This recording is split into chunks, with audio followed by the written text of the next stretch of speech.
Hello, everybody, and welcome back to the series on 7 Teachings of Christ. If you've been following along, I'm sure you can see how these teachings are really universal spiritual teachings. It's not just, related to Christian teachings. And today we're on teaching number 5, which is the power of forgiveness. Now, I'd like you to imagine carrying around a bag full of stones, and the stones represent every grudge or resentment that you're holding on to. This is what it's like when we do not practice forgiveness. How heavy would that bag be for you? Forgiveness, in the spiritual sense, is the act of releasing resentment and bitterness. It's a practice which really allows us to let go of the baggage that we are carrying around in regard to past hurts, slights, wrongs, and past interactions with people. It's akin to opening a window in a stuffy room. The fresh air that rushes in, it revitalizes everything it touches. That's the power of forgiveness. Now, during his day, Christ's teachings on forgiveness were really revolutionary.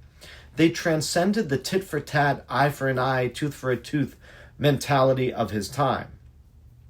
When asked about the limits of forgiveness by his disciple Peter, Jesus' reply was shocking.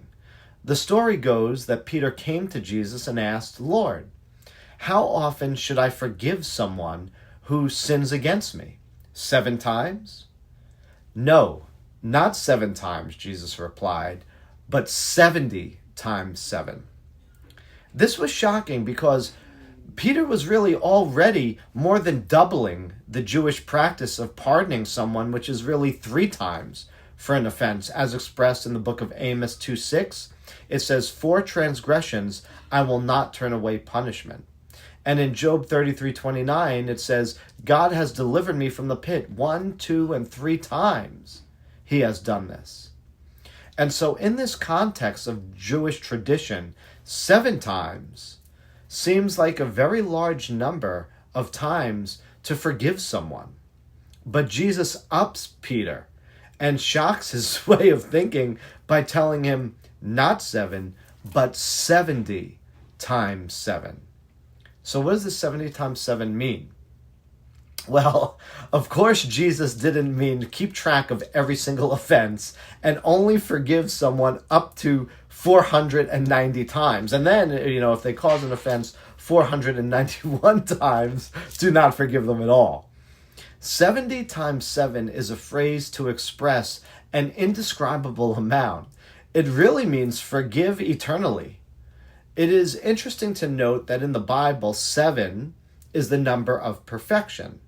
So some writers have argued that in light of that, especially since 70 is divisible by 7 and factors to 10, that it could mean it's an indication of perfection. How many times a spiritually perfect person would forgive? So Jesus is highlighting the perfect example of forgiveness. So why does Christ want us to forgive eternally?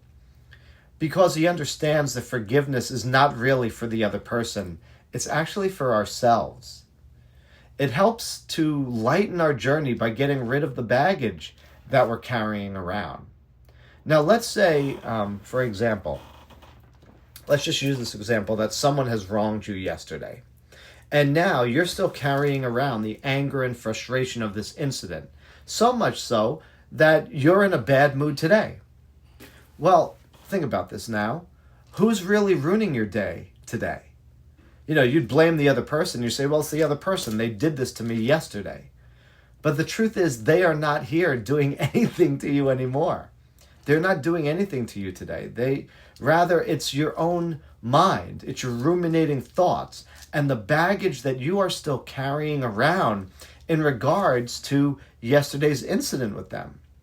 They could be sitting on a beach somewhere without a thought about you or without a second thought of what happened between you and them yesterday. So what forgiveness does is allow us to not carry things over. It allows us to move through life lighter and freer. Now notice, Jesus doesn't say, though, forgive 70 times 7 and forget. He doesn't say forgive and forget. In fact, I believe in some cases it would be wiser when we forgive to not forget. I am a firm believer in forgiving. Forgive all the time. But forgiveness doesn't mean that we allow more harm to come to us. So we can forgive a situation and then love someone or love others from a distance. It doesn't mean we have to forget what happened. We can remember that forgiveness, doesn't also mean that we must allow someone back into our lives because we forgive them. Here's a silly example. Let's say you met someone and you invite them over to your home. And then when they leave, you notice that there are things in your home that are missing. Now, let's say you call the person up and you find out afterwards that this person you just met, that you had over, is a kleptomaniac. Now, that's a mental health disorder that involves repeatedly being unable to resist the urges to steal items. Now, because this is a mental health disorder and you discover that they suffer from this, I'm sure you could find it in your heart to forgive this person. They're sick. But if you just forgive and forget and keep inviting them back over, then things are going to continually be taken from you. Well, if someone harms you to the extent that your heart is ready and when it is willing, of course, what's best for our spiritual growth is to forgive the situation. But this doesn't mean that you must let the person back into your life now that you've forgiven them. Because if they feel they've done nothing wrong, or if they have done no work to try to change themselves, to try to transform themselves, then the odds are more than likely that they will harm you and they will wrong you again. And both Christ and forgiveness are not asking us, they're not asking you to put yourself in harm's way again. Remember, Jesus also said, love others as you love yourself. And to continually forgive and let people back who harm you and just bring them back into your life would not be showing yourself self-love. Now, this is just the tip of the iceberg, really, in regards to all that I could say about Christ's teaching on forgiveness.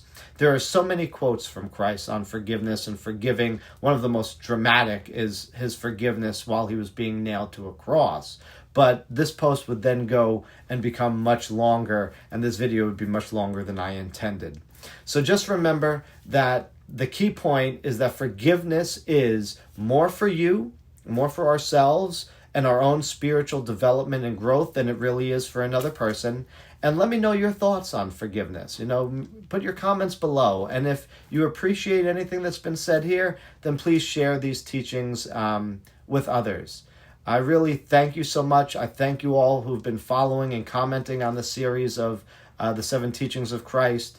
And I hope that each and every one of your days is always filled with an abundance of love, health, happiness, and peace. And we'll continue with teaching number 6 tomorrow. God bless. Bye-bye.